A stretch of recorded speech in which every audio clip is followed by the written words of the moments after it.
My daughter, whom I had always spoiled, was bragging about a luxury vacation to Florida, worth more than $20,000, using my cards without my permission. I smiled, but anger boiled up inside me.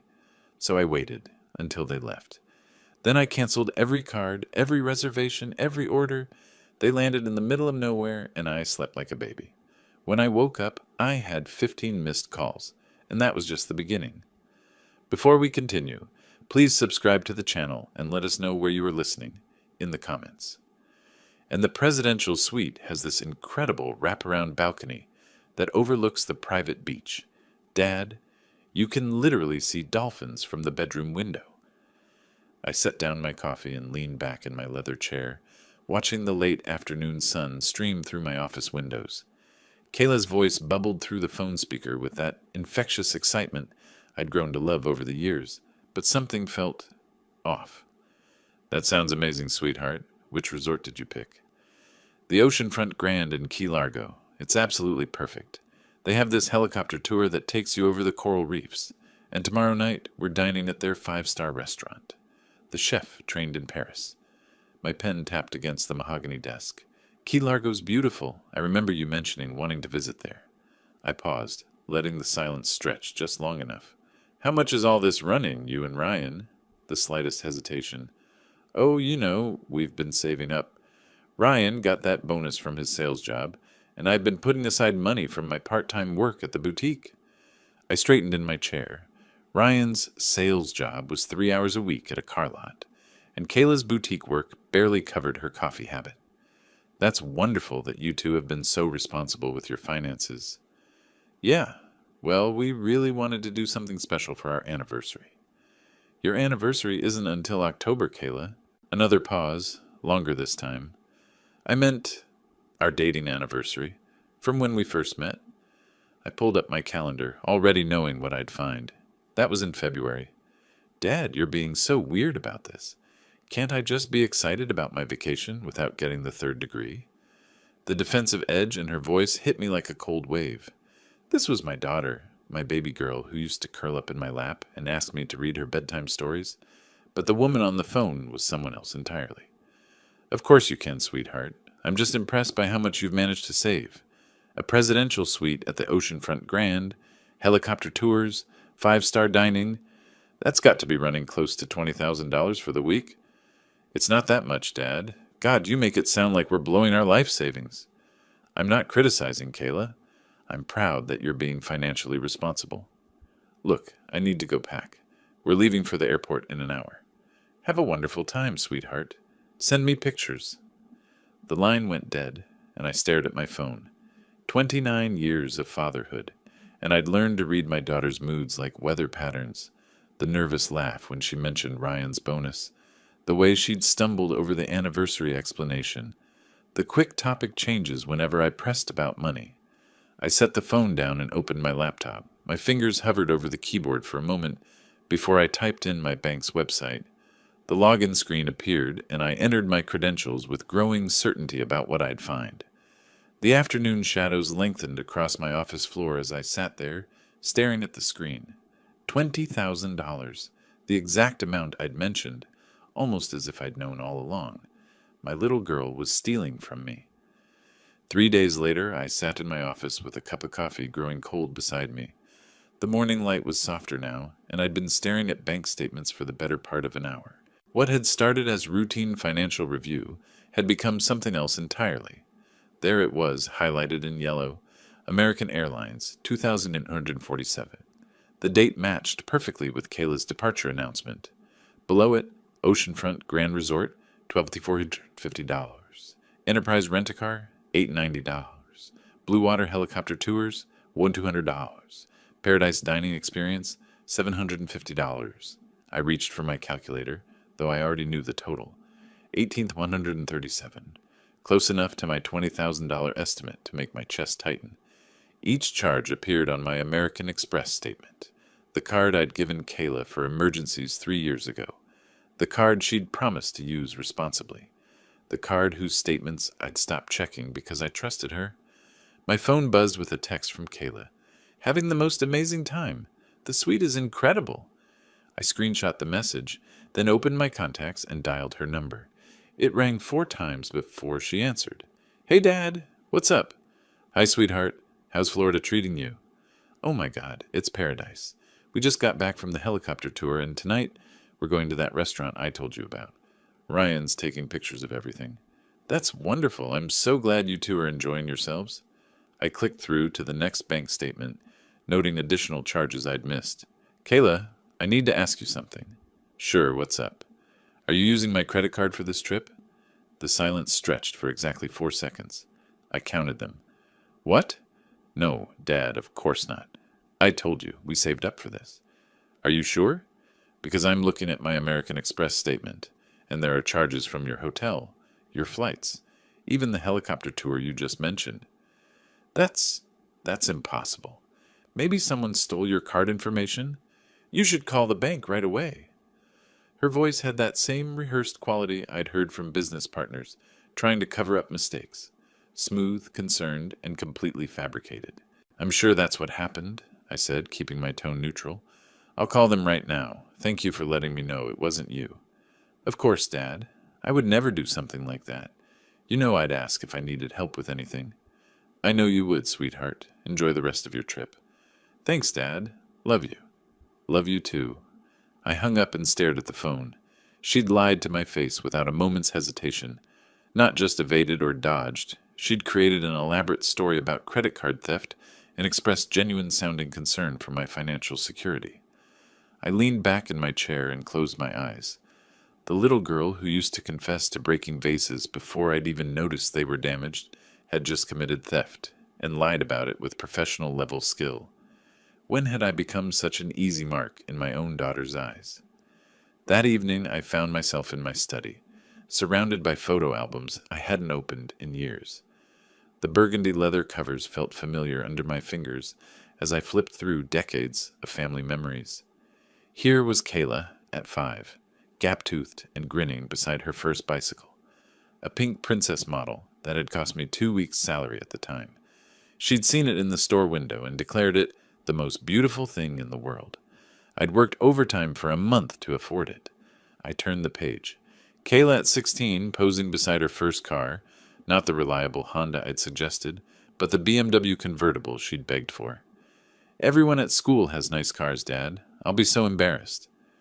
The car had cost $38,000. She'd totaled it 6 months later. Another page. Kayla's college graduation, her smile radiant in cap and gown. 4 years at Emory University, full tuition, room and board, $160,000. She'd changed majors 3 times and graduated with a degree in art history she'd never used.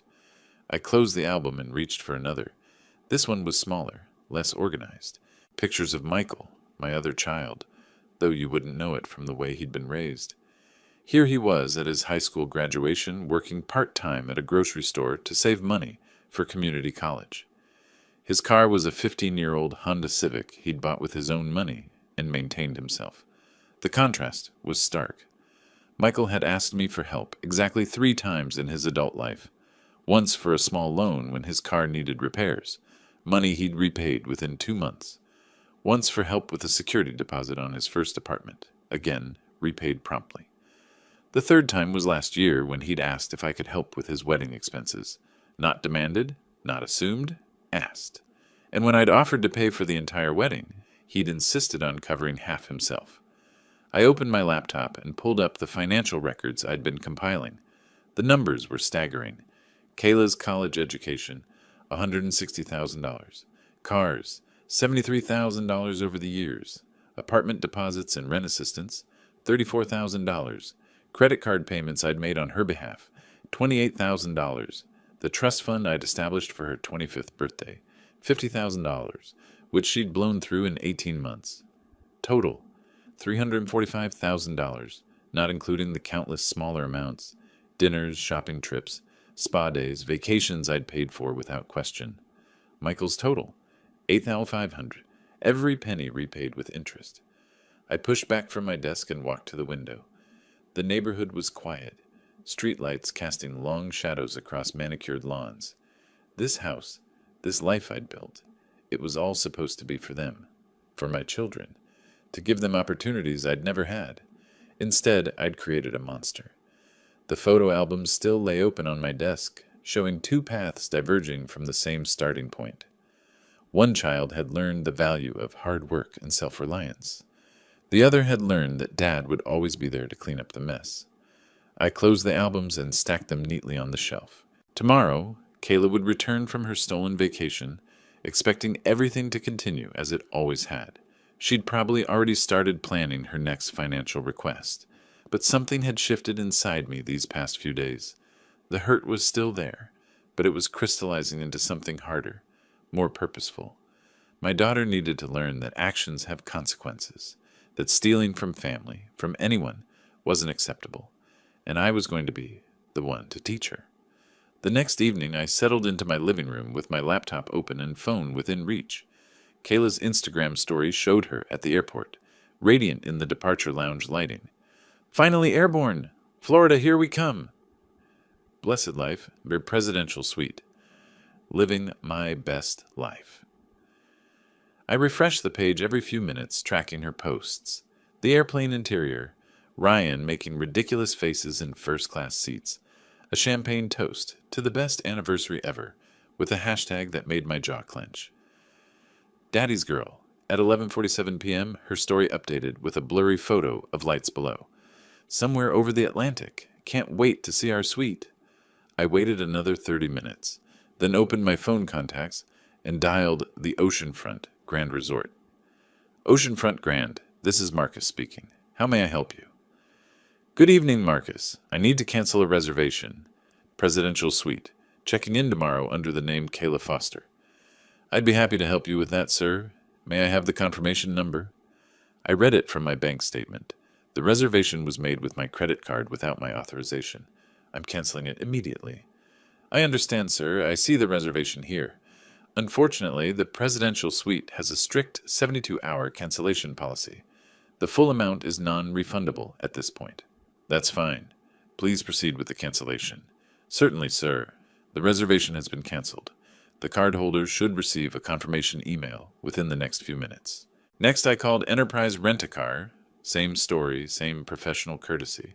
The luxury convertible Kayla had reserved was no longer available. Yes, there would be a cancellation fee. Yes, I understood and approved. Blue Water Helicopter Tours was next. "I'm sorry, sir, but we can issue a partial refund since you're canceling within 24 hours of the scheduled tour. You'll receive about 40% back. That's acceptable. Please proceed." Each call was the same. Polite explanations, professional understanding, systematic destruction of my daughter's elaborate vacation plans, the paradise dining experience, the private beach cabana rental, the deep-sea fishing charter. One by one, they vanished from existence. My phone buzzed with confirmation emails. Canceled. Canceled. Canceled. The final step was the most satisfying. I logged into my American Express account and navigated it to the authorized user section.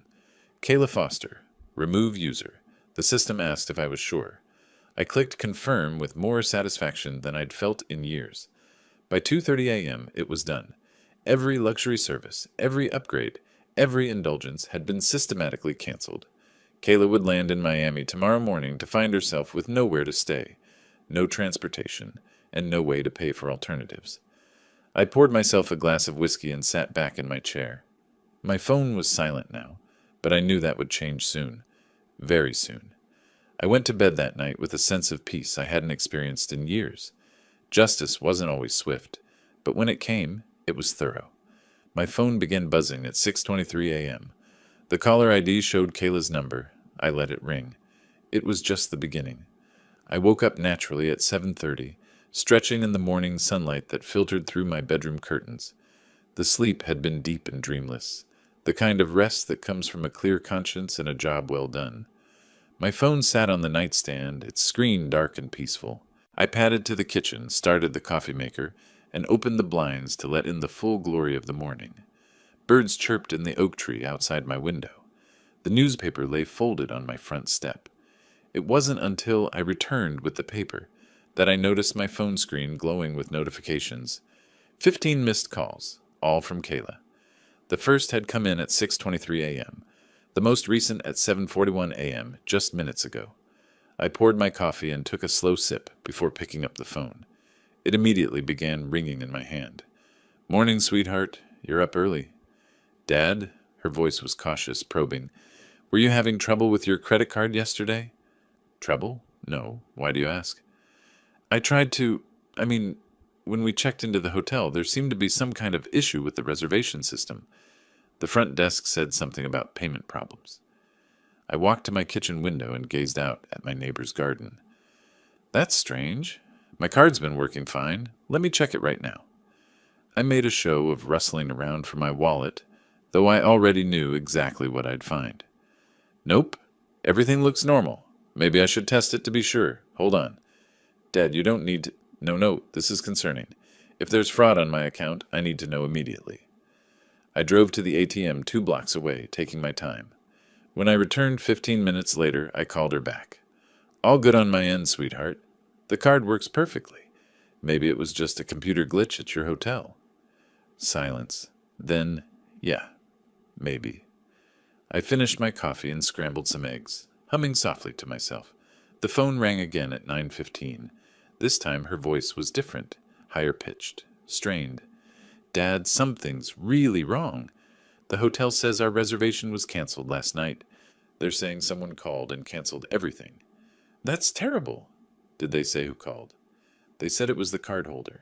"But that's impossible because we paid for everything ourselves, remember?" I set down my fork and leaned back in my chair. "Of course I remember, Kayla. You told me you and Ryan had saved up for this trip." "We did. So why would the hotel think the cardholder canceled? It doesn't make any sense." "I have no idea, sweetheart. Where are you staying now?" "Some terrible motel off the highway. Dad, this place is disgusting. The air conditioning barely works, and there are stains on the carpet that I don't even want to think about. I'm so sorry this happened to you both. The rental car got canceled too, and the helicopter tour, and our dinner reservations. Everything just vanished." I made sympathetic noises while internally marveling at the efficiency of last night's work. "Dad," her voice dropped to a whisper, "you wouldn't have..." "Wouldn't have what, Kayla?" "Nothing. Never mind." But I could hear it in her voice, the first seeds of suspicion taking root. She was starting to put the pieces together. "Actually, Dad, I need to ask you something directly."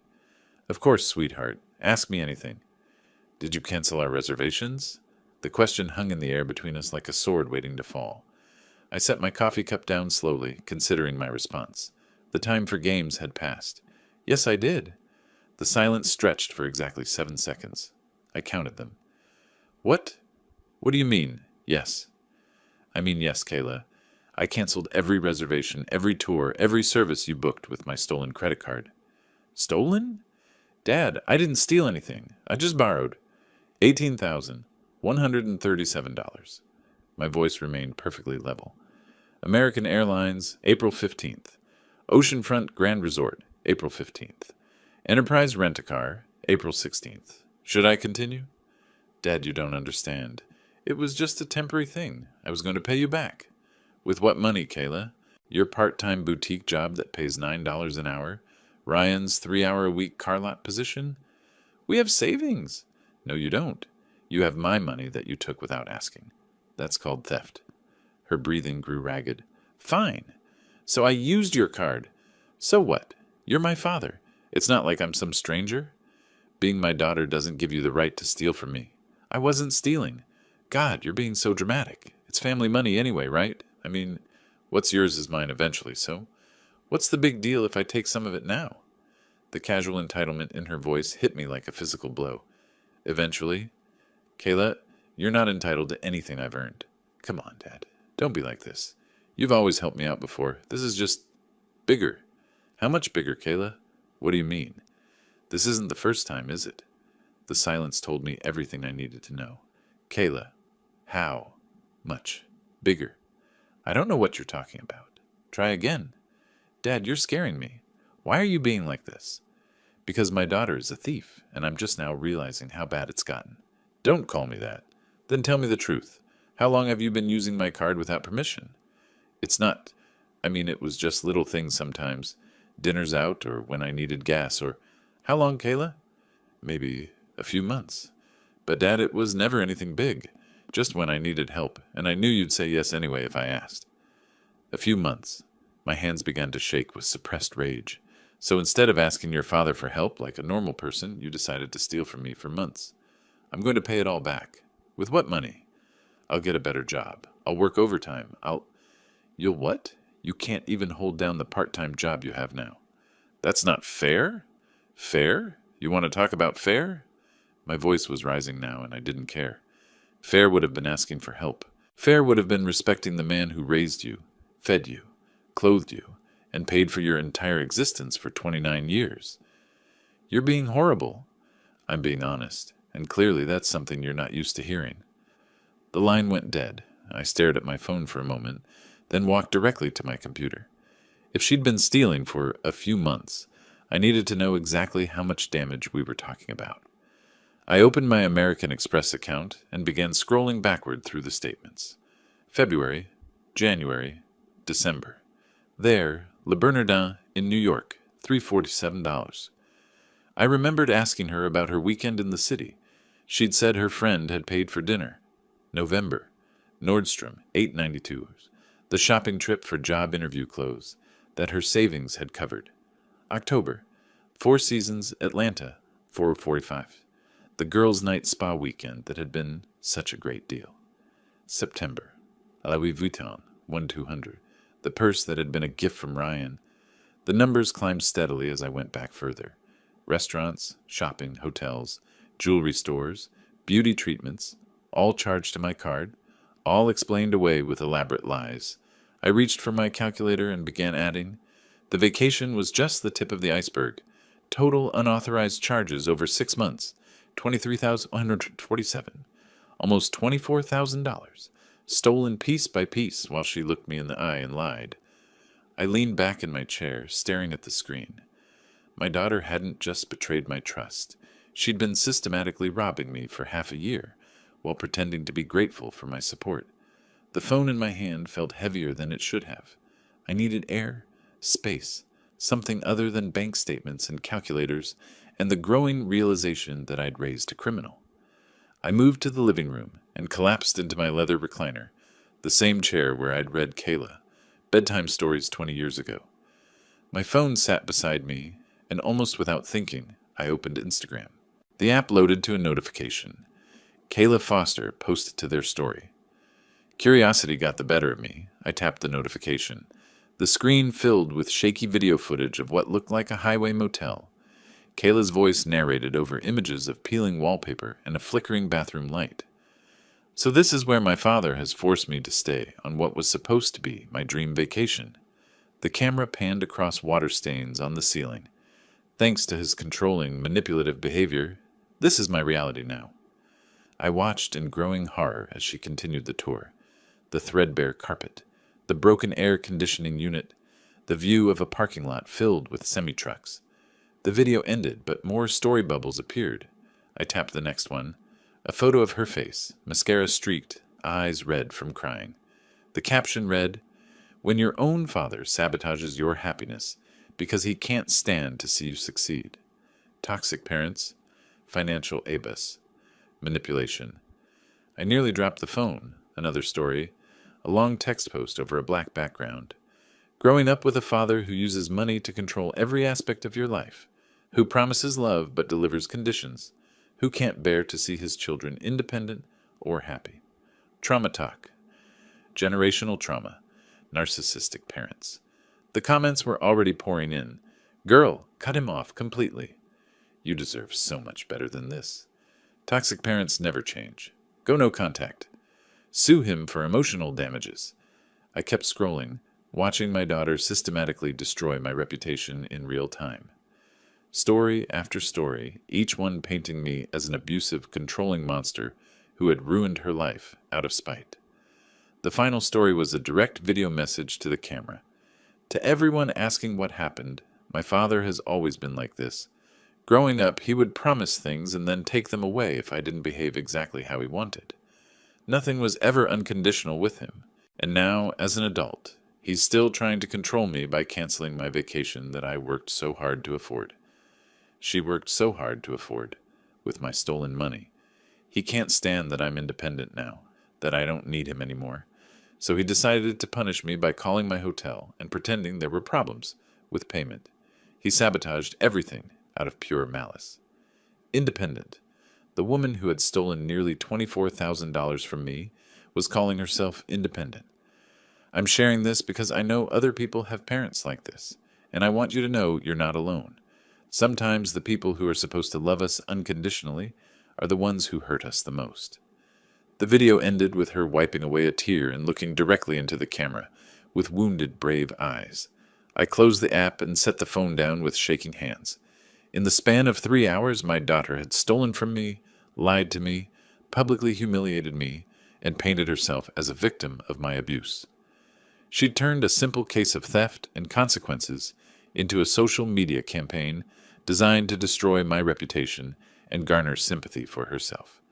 The comments were still coming in, hundreds of them now, from strangers who knew nothing about the situation except Kayla's version of events.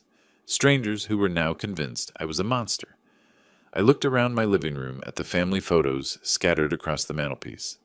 Kayla at her high school graduation, Kayla at her college graduation, Kayla's birthday parties, Christmas mornings, family vacations, all paid for by the man she was now calling abusive on the internet.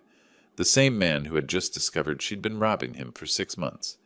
If Kayla wanted to portray me as the villain, she was about to learn what that actually looked like. I picked up my phone and dialed my lawyer's office. Henderson and Associates. This is Rebecca. Rebecca, this is Raymond Foster. I need to schedule an emergency appointment with Jim first thing tomorrow morning. Of course, Mr. Foster. May I ask what this is regarding? I looked at the photo on my mantelpiece, Kayla's sweet 16 party, where she'd hugged me and whispered that I was the best dad in the world. Trust fund modifications, I said, and will changes. The next morning, I sat in Jim Henderson's office at exactly 9 a.m., wearing my best business suit and carrying a leather portfolio filled with printed bank statements. Jim had been my attorney for 15 years, handling everything from business contracts to my divorce. He was one of the few people I trusted completely. Raymond. He stood and shook my hand, his expression serious. Rebecca said this was urgent. What can I do for you? I opened my portfolio and placed the bank statements on his mahogany desk. I need to modify a trust fund and make changes to my will. Jim settled back in his chair, his fingers steepled. All right. Which trust are we talking about? The one I established for Kayla's 30th birthday, $200,000, currently set to vest next year. I remember that trust. What kind of modifications are you considering? I slid the bank statements across the desk. I want her removed as beneficiary entirely. The money should go to Michael instead. Jim picked up the papers and scanned them quickly, his eyebrows rising as he took in the highlighted charges. These are all unauthorized? Every single one. 6 months of systematic theft, culminating in an $18,000 vacation she took without my knowledge or permission. Have you discussed this with her? Yesterday, she admitted to it, justified it by saying it was family money anyway, and then spent the evening destroying my reputation on social media. I pulled out my phone and showed him screenshots of Kayla's Instagram stories. She's painting me as an abusive parent for having the audacity to cancel the vacation she purchased with my stolen money. Jim read through the posts, his expression growing more grim with each screenshot. This is quite extensive. She's really committed to this narrative. Committed enough that I've decided she needs to learn about real consequences. I want her completely removed from my will as well. Jim set down the phone and leaned forward. Raymond, I have to ask. Are you certain about this? These are permanent changes we're talking about. Family relationships can heal, but legal documents are harder to undo. She stole nearly $24,000 from me, Jim. Then she lied about it. Then she publicly accused me of abuse for stopping her from stealing more. At what point do I stop enabling her behavior and start protecting myself? I understand your anger. This isn't anger. This is justice. I pulled out another document from my portfolio. I've also compiled a list of previous loans and gifts over the past 5 years. $345,000, Jim, not including her education. Jim whistled low. That's a significant amount. She's never paid back a single penny, never even offered to. And now I find out she's been stealing on top of all the money I've freely given her. I leaned back in my chair. She's made it clear that she sees me as nothing more than an ATM, so I'm removing her access to that ATM permanently. Jim was quiet for a long moment, studying the documents. What about attempts at family mediation? Family therapy? You can't mediate with someone who feels entitled to steal from you, and you certainly can't trust them with a $200,000 inheritance. What does your son think about all this? Michael doesn't know yet. I plan to call him this afternoon. I straightened in my chair. Michael has never asked me for anything he didn't desperately need, and he's always paid me back with interest. He deserves to benefit from my hard work, not the daughter who's been systematically robbing me. Jim nodded slowly. All right, if you're certain this is what you want, I can draft the modifications. The trust fund change will require a 30-day waiting period and notification to all current beneficiaries. The will changes can be executed immediately. How long before everything takes effect? 6 weeks for the trust modifications to be legally binding. The will changes are effective as soon as you sign them. And she'll be notified? She'll receive legal notice of the trust fund changes, yes. It's required by law. I smiled for the first time in days. Perfect. I want her to know exactly what her choices have cost her. Jim began pulling forms from his filing cabinet. I'll need you to initial several changes and provide updated beneficiary information for Michael. Are you prepared to do this today? I've been prepared since yesterday morning. 2 hours later, I walked out of Henderson and Associates with a thick folder of legal documents and a profound sense of satisfaction. Kayla's trust fund, the safety net I'd created to help her start her adult life, was now designated for Michael, who had actually earned it through years of respect and responsibility. My will no longer contained her name anywhere. I sat in my car in the parking garage, holding the documents that would change everything. In 6 weeks, Kayla would receive a formal legal notice that she'd been disinherited. She'd learn that her choices had consequences that extended far beyond a canceled vacation. She wanted to be independent. She was about to get her wish. I pulled out my phone and scrolled to Michael's number. It was time to let him know that his integrity and character had finally been rewarded. The red light gave me time to dial. I sat in my car with the legal documents spread across the passenger seat, watching other drivers rush through their Wednesday afternoon routines. Michael answered on the second ring. Hey, Dad, what's up?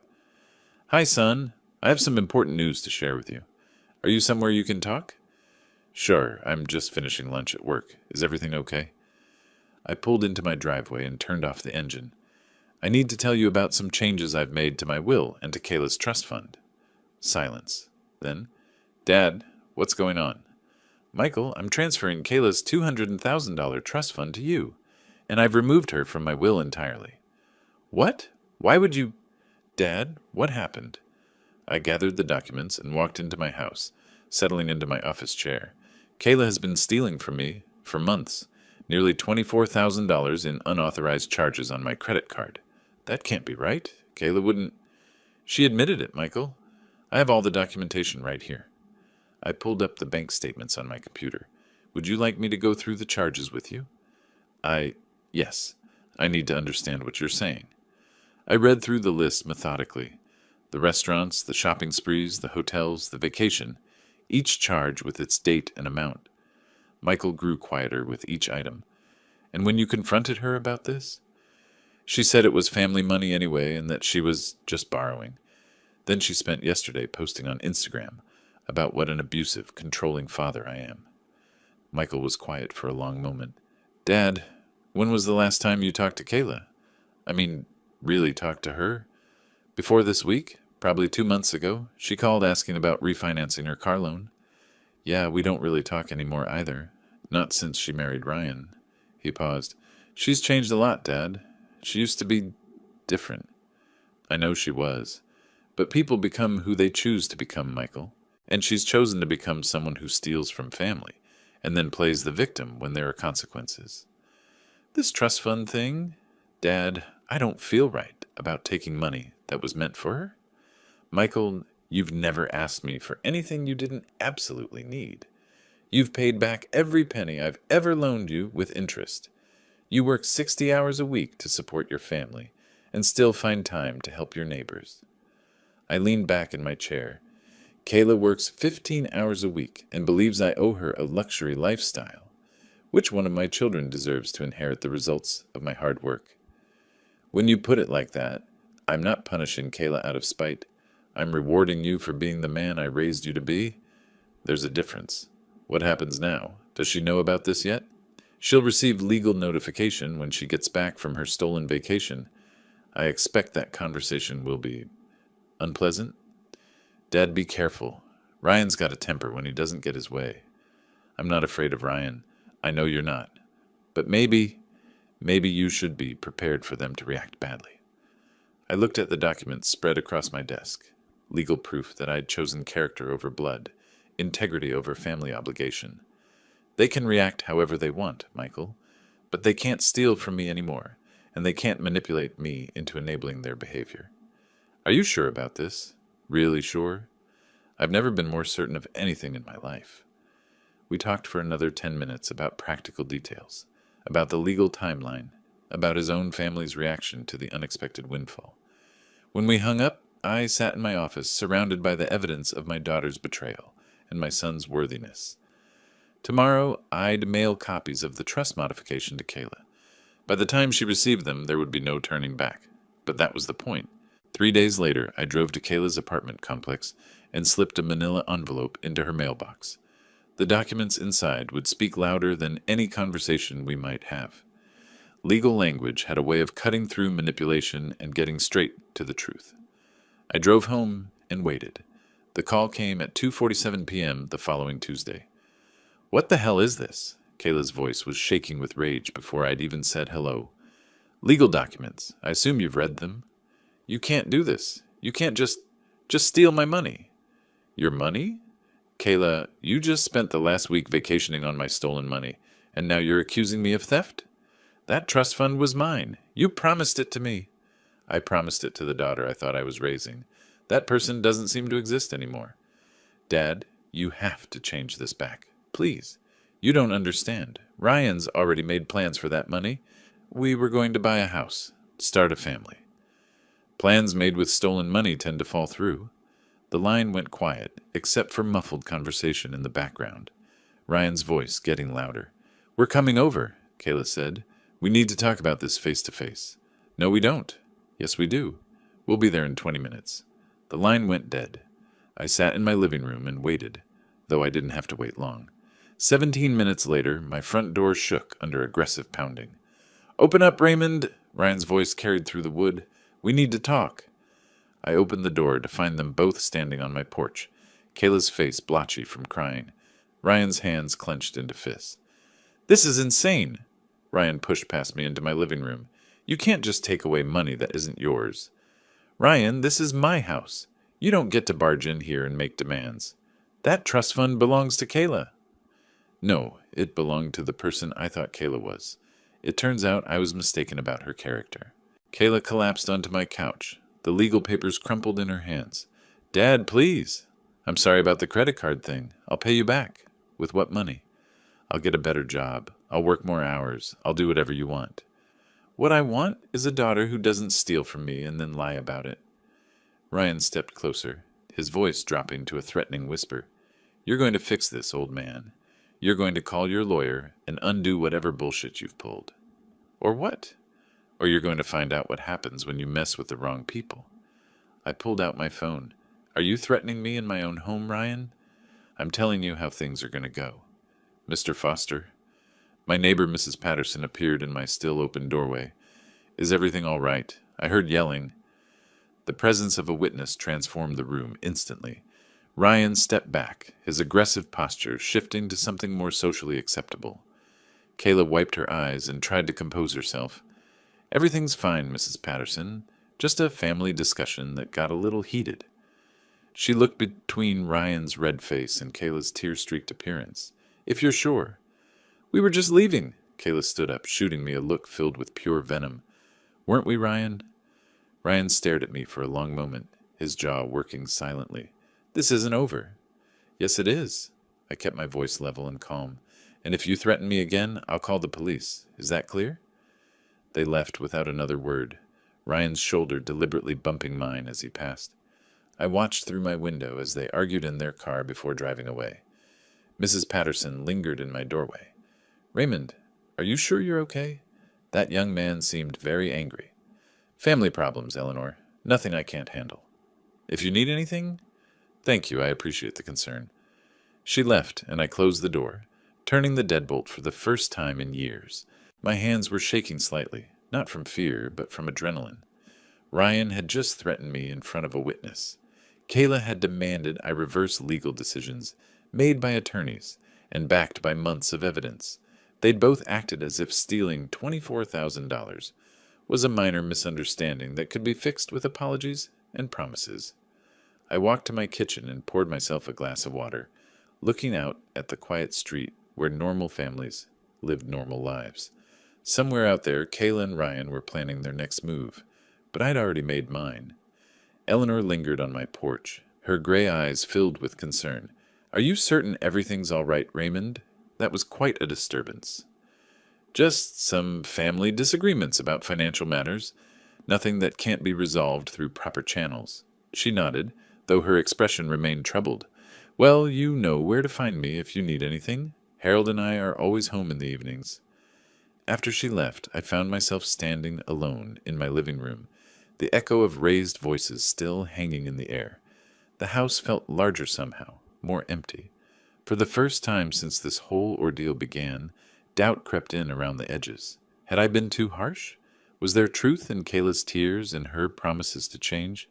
She was still my daughter, still the little girl who used to make me Father's Day cards with crayon drawings of us holding hands. I spent the next 3 days in a strange kind of limbo, going through my usual routines while replaying the confrontation. The memory of Ryan's threat bothered me less than the image of Kayla's face when she'd read the legal documents. Raw desperation, complete shock. Maybe I should have tried family counseling first. Maybe I should have given her a chance to pay me back before involving lawyers. On Friday morning, my doubts crystallized into action. I was reaching for my phone to call Jim Henderson about potentially reversing some of the legal changes when my doorbell rang. A young man in a courier uniform stood on my porch with a clipboard and official-looking envelope. "Raymond Foster, that's me. Please sign here. You're being served with legal papers." I signed mechanically and took the envelope, my stomach dropping even before I opened it. Inside was a formal lawsuit, filed by Kayla Foster against Raymond Foster, alleging psychological abuse, financial manipulation, and intentional infliction of emotional distress. I read through the document slowly, my disbelief growing with each paragraph. According to her complaint, I had systematically controlled and manipulated her through financial coercion. The trust fund she'd never earned was described as promised compensation for years of emotional abuse. My cancellation of her stolen vacation was characterized as malicious sabotage designed to cause maximum psychological harm. She was asking for $250,000 in damages.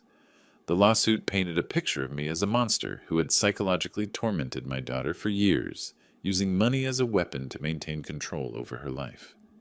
Every boundary I'd ever set, every consequence I'd ever imposed, was reframed as evidence of abuse. Reading her version of our relationship was like looking into a funhouse mirror where every normal parental interaction was twisted into something sinister. I set the papers down and walked to my filing cabinet, pulling out the folder I'd compiled of bank statements, canceled checks, and financial records. 29 years of supporting her education, her lifestyle, her mistakes. Hundreds of thousands of dollars freely given, no strings attached. The contrast was stark.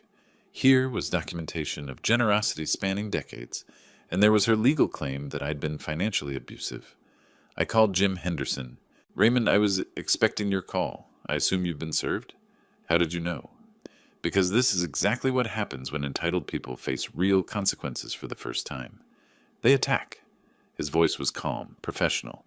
"How are you holding up?" "Honestly, I was starting to second-guess myself before this arrived. Now I'm remembering why I made these changes in the first place." "Good. Because this lawsuit is going to be easy to defend. You have documentation of voluntary financial support going back years. clear evidence of unauthorized use of your credit cards, and witness testimony about their threatening behavior.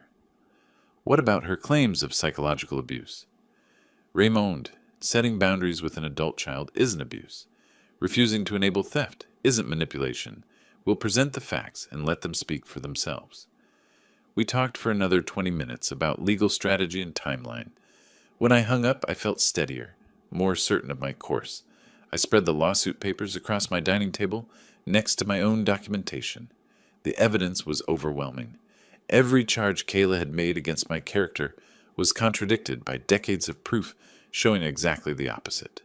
But as I organized my defense materials, something unexpected happened. Instead of the anger I'd expected to feel, a strange sense of peace settled over me. My daughter had just proven, in legal documents filed with the court system, that she was exactly who I'd thought she'd become, someone who would lie, manipulate, and destroy family relationships, rather than take responsibility for her choices. The doubt vanished. This lawsuit wasn't an attack on my character. It was vindication of every decision I'd made. I was still organizing documents when my phone buzzed with a text message from an unknown number. I almost ignored it, but something made me open it. The message was longer than my screen could display at once. "Dad, this is Kayla. I got a new number. I know you probably don't want to hear from me right now, but I need to tell you something important. I dropped the lawsuit this morning. I'm not fighting you anymore." I scrolled down, reading the rest of her message with growing surprise. "I've had a lot of time to think over the past 2 months. Ryan and I separated 3 weeks ago. He was the one pushing for the lawsuit, said we could make you pay for disrespecting us. But sitting in that lawyer's office, listening to him talk about destroying you in court, I realized I didn't recognize myself anymore. I did steal from you. There's no other word for it. I took your trust and your money and then acted like you owed me even more. I convinced myself I deserved it because we're family. But that's not how family works, is it? You raised me better than this. I remember being proud of having a dad who worked so hard, who built something from nothing. Somewhere along the way, I started seeing your success as something I was entitled to, instead of something I should try to earn myself. I'm not asking you to forgive me right now. I'm not asking for money, or for you to change the trust fund back. I just wanted you to know that I finally understand what you were trying to teach me. Actions have consequences. Respect has to be earned. Family doesn't mean you get a free pass to hurt people. I'm getting my own apartment, working full-time at the boutique, and trying to figure out who I want to be without Ryan's influence or your safety net. It's scary, but maybe that's what I needed. I love you, Dad. I hope someday you can love me again, too. Kayla." I read the message 3 times, looking for signs of manipulation or hidden agendas. The tone was different from anything she'd written to me in years. No demands, no justifications, no attempts to minimize her behavior. Could people really change this dramatically? Or was this just a more sophisticated manipulation? I set my phone down and walked to my kitchen window, looking out at the garden I'd been neglecting since this whole ordeal began. The roses needed pruning. The lawn needed attention. Life had continued moving forward while I'd been focused on legal battles and family betrayal. 2 months of silence. 2 months for both of us to process what had happened, to live with the consequences of our choices. Maybe that's what we'd both needed. My phone sat on the counter, waiting for a response. I could text back immediately, begin the slow process of rebuilding trust, or I could wait, let more time pass, see if this apparent change was genuine or temporary. I thought about the Michael I'd raised, the son who'd never needed dramatic consequences because he'd learned accountability early. I thought about the Kayla I'd raised, the daughter who'd somehow lost her way but might be finding it again. The afternoon light was fading, casting long shadows across my kitchen floor. I picked up my phone and reread her message one more time, then set it back down without responding. Some things couldn't be rushed. Trust, once broken, required time and consistent action to rebuild. If Kayla was truly changing, she'd understand that. If she wasn't, she'd reveal herself by demanding immediate forgiveness. For now, the silence would continue. Not out of cruelty, but out of wisdom earned through experience. I'd spent 29 years enabling her mistakes by making forgiveness too easy, consequences too soft. If she wanted a relationship with her father, she'd have to prove she was worthy of one. Time would tell which daughter I'd be dealing with, the one who stole from me or the one who'd written this message. Until I knew for certain the door would remain open, but the trust fund would stay exactly where it was. If you like this story, please like this video, subscribe to the channel, and share your impressions of this story in the comments. To listen to the next story, click on the box on the left. Thank you for watching.